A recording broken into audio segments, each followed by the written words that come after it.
HQE apportés par l'entreprise ATMB sont de 3 ordres.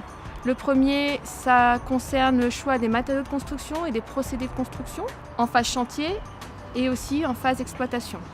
Le deuxième volet où on est acteur, c'est en chantier avec sur le site 2 zones de tri avec des bennes.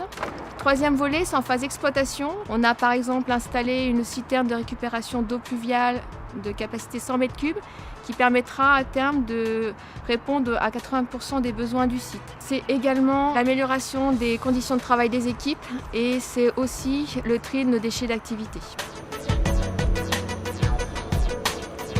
On a privilégié toujours la lumière naturelle.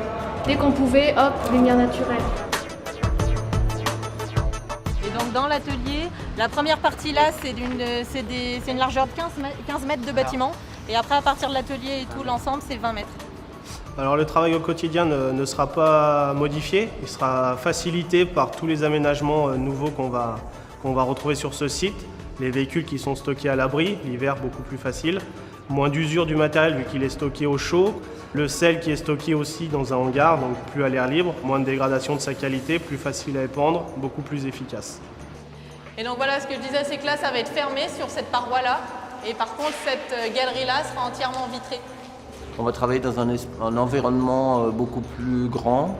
Ergonomiquement aussi, il va y avoir une grosse amélioration. Au niveau de la sonorisation également, on va travailler dans un environnement beaucoup plus agréable qui va permettre des échanges avec les autres services beaucoup plus larges.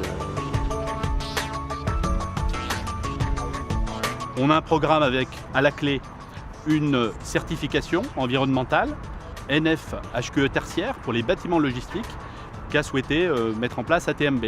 Donc on effectue tout le suivi des travaux en ce moment pour vérifier qu'on est bien conforme à tous les calculs et toutes les hypothèses qu'on a fait en phase étude afin d'obtenir en fin des travaux, donc à la réception, en juillet de l'année prochaine, la certification demandée par le maître d'ouvrage.